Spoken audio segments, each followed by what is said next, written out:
Hey, good morning, everybody. My name is Tony. I just wanted to kind of get on here and kind of look at just giving some different study ideas. Anybody that is looking at doing the LADC, Licensed Alcohol and Drug Counseling exam, which you go through IC and RC for that exam.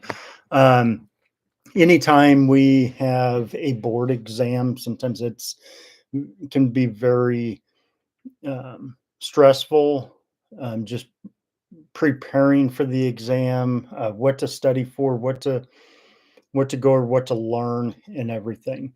One thing I will kind of share is if you've been in the field as practicing provisional drug and alcohol counselor, everything that you learn in your practice and your experience, you've got to look at when you take the exam that you are not utilizing what you fully are doing in your practice or in your experience. Some of it is helpful, but just know that they're not looking for a good answer, a right answer. They're looking for the best answer. So it's very critical to study the right materials. I always tell people if you're studying for an exam, don't try to cram the day before. Don't try studying longer than an hour. Good study guideline or outline. Study at least the most an hour, because then you'll be able to retain the information that you are studying. I do have some good materials later on. Just hope everybody finds this interesting and helpful. Your comments are greatly appreciated. Any suggestions or anything that can be helpful tips that I can provide to anybody to prepare them for that exam. Talking about the LADC exam, so there's 4 domains. You have like domain 1 deals with screening, assessments, and engaging. So what does that look like? Assessments can be, we're doing evaluations. Are we determining does this person meet criteria for, a drug or an alcohol disorder? Also, screenings can be, there's a number of different types of screenings. I'm kind of share with you in my own practice. I have multiple types of screenings. I use a lot of them. I don't use them all at the same time. Just kind of depends on what little bit of information I have from the client. For example, like if I'm doing a drug and alcohol or substance abuse evaluation for a client, I do have a little bit of their background just from them filling out the intake paperwork. So I do have a little bit of information as to that kind of guides me as to what kind of screenings I want. I will use I'll give out some examples. I'll use the MASS.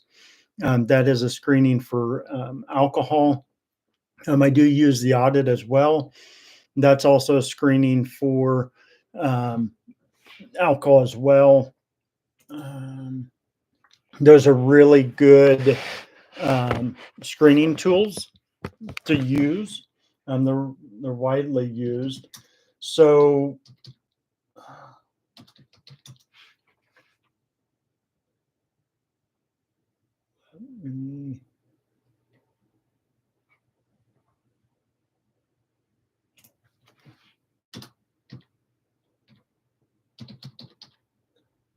get in here and pull up some of my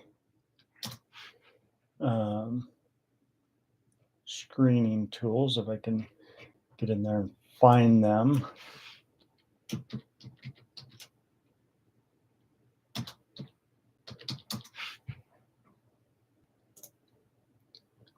So the MASS, which stands for Michigan Alcohol Screening Test.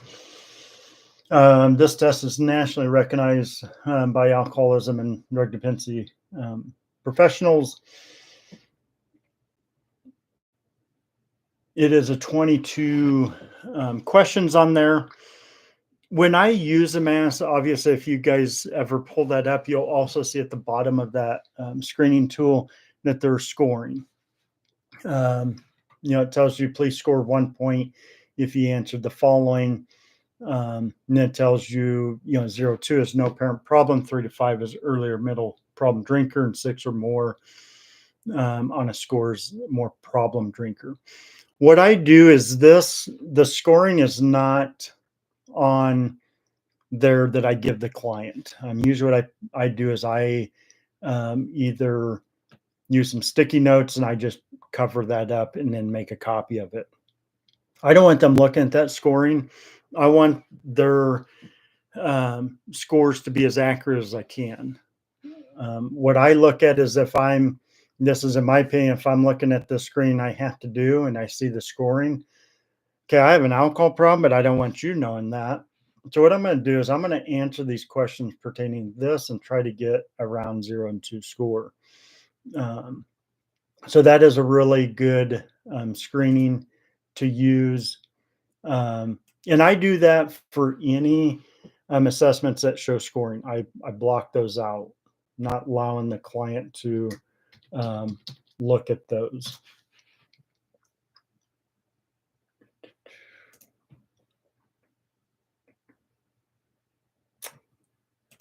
My other one that I mentioned,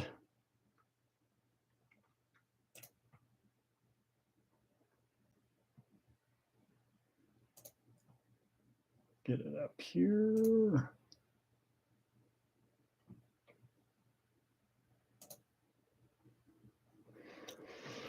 I got the wrong one. Let's see here.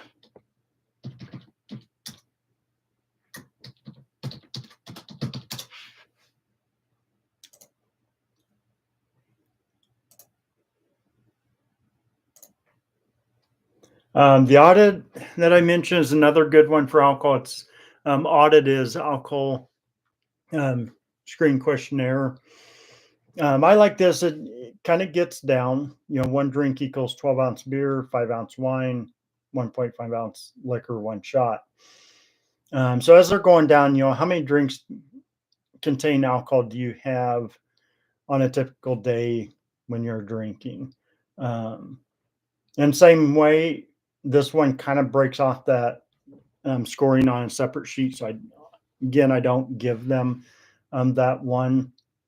And it ranks zones 1 through 4, which is low risk, up to severe.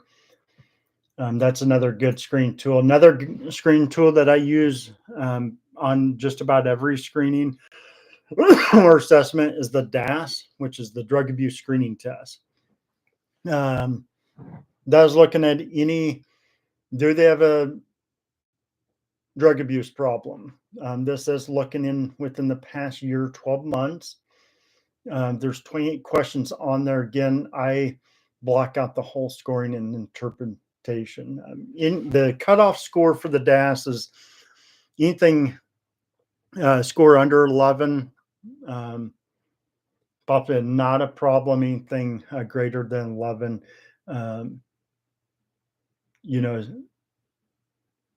identifies more of a substance use problem. Another one I use is the Eureka. I also use that every time. The Eureka is the change or stage of change. I like to know what stage of change they're in. The Eureka stands for the University of Rhode Island change assessment scale.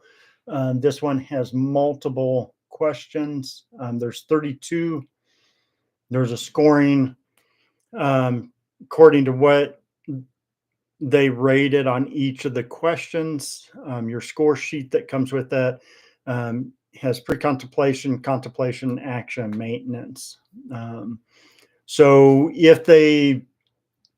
for question 1, if they rate it at a 3, you just put 3. You'll add those up as a total. Whatever that total is, you divide it by 7. That gives you the average. So if it comes out to 3.5 and the mean is 4. Once you have all that, then you'll add the contemplation score, mean score, plus the action mean score, plus the maintenance mean score, and then you will minus the pre-contemplation mean score, and that will give you what stage of change they're in. Such as like 8 or lower, they're in the pre-contemplation according to their responses.